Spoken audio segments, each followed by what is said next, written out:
तो हमने देखा कि वो बाइबल टाइम्स में जो लड़का शादी करने आता था उसे लड़की के फादर को डाउरी देना पड़ता था। तो इसलिए जेकब ने 7 साल काम किया, क्योंकि उसके पास और मटेरियल पोजेशंस थे नहीं, उसके पास ज़मीन नहीं थी, ना बकरे बकरियां थे, कुछ नहीं थे। इसलिए वो अपनी मेहनत से उसने रेचल के लिए 7 साल किया। लेकिन और एक कस्टम था वो देश में कि बड़ी बेटी की पहले शादी होना चाहिए, फिर छोटी बेटी की शादी होना चाहिए। तो ये कस्टम के वजह से जेकब वॉज स्ट्रिक्ट। उसको जो ठगू था खुद उसको उसके अंकल लाबान ने ठगा दिए। तो फिर वो 7 साल काम किया और उसकी शादी लिया के साथ हुई, और 7 साल और काम करके रेचल के लिए किया। लेकिन एक हफ्ता लिया के साथ रह के उसका रेचल के साथ शादी हो गया। तो कभी कभी लोग सोचते हैं हमें इतना हार्ड वर्क करना है, क्या हमें कुछ फ़ायदा होगा? तो हम जानना चाहिए कि सब में इम्पॉर्टेंट गोल्स जो दुनिया के हैं, तो उसके लिए हमें ठहरना पड़ता है, उसका रिज़ल्ट के लिए ठहरना पड़ता है और बहुत मेहनत भी करना पड़ता है। तो हमें पेशेंस बढ़ाना चाहिए अपनी। और आजकल हम देखते हैं कि अगर किसने अपने मन में ठान लिया कि मुझे आईएएस ऑफिसर ही बनना है, और सिविल सर्विसेज के एग्ज़ाम के लिए कितना मेहनत करना पड़ता है, सब में ज़्यादा मेहनत करना पड़ता है। तो 1 अटेम्प्ट, 2 अटेम्प्ट, 3 अटेम्प्ट के बाद और सालों साल पढ़ाई करके कई लोग अफसर, आईएएस ऑफिसर बनते हैं।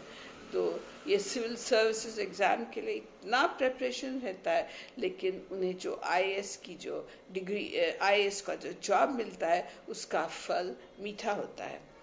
तो हम देखे हैं हमारे अकाउंट में कि जेकब ने ईसा को ठगा दिया, 2 बारी उसका बर्थ राइट ले लिया और उसके ब्लेसिंग्स चोरी चोरी से ले लिया। तो उसको ये ठगाने का बहुत बड़ा कीमत देना पड़ा।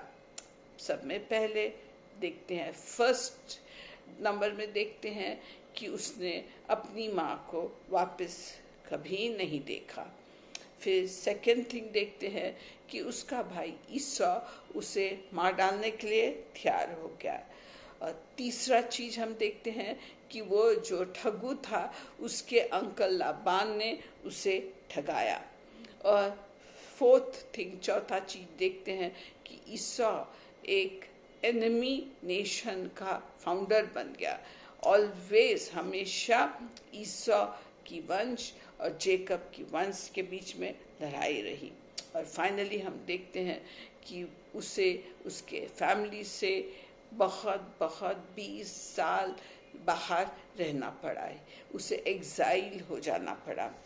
तो अगर जेकब और उसकी माँ अगर ठहरे होते परमेश्वर के लिए कि परमेश्वर अपने तरीके से, अपने टाइम से जेकब को उसकी बर्थराइट दे देगा और ब्लेसिंग्स दे देगा, तो ऑटोमेटिकली उन्हें मिल गया होता। क्यों? क्योंकि परमेश्वर ने रिबेका को प्रॉमिस किया था, जब जेकब और ईसा का झगड़ा होता था उसके कोख में, तब गॉड ने, परमेश्वर ने रिबेका को बोला था कि 2 नेशंस तेरे कोख में हैं और जो छोटा है वो बड़े को सर्व करेगा, बड़ा उसका नौकर बनेगा। तो अगर वो क्वाइटली रहते और पेशेंस रखते तो जेकब को ऑटोमेटिकली गॉड बर्थराइट भी दे देता और ब्लेसिंग्स भी दे देता। तो हम भी परमेश्वर के वचन में विश्वास करके रहना चाहिए, हम हमारी मेहनत करते रहना चाहिए, और गॉड का टाइमिंग, गॉड का मेथड बेस्ट मेथड होता है। इसलिए हम लोग गॉड के परफेक्ट विल में रहे तो गॉड सब कुछ उसके टाइम में और उसके मेथड में वर्कआउट करेगा।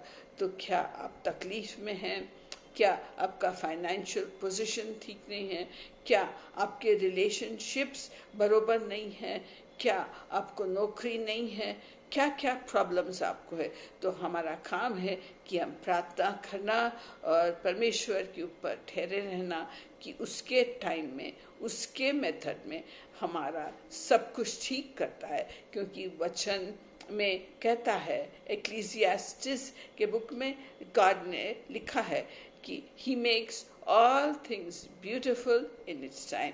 तो जब उसका टाइम राइट है तो सब कुछ हमारे लिए सुंदर करता है। तो हम सीखते हैं कि हम परमेश्वर के ऊपर विश्वास डाल के हार्डवर्क करके चलना चाहिए, और हमें जो मीठा फल है हमारे हार्डवर्क का वो गॉड ही दे देगा।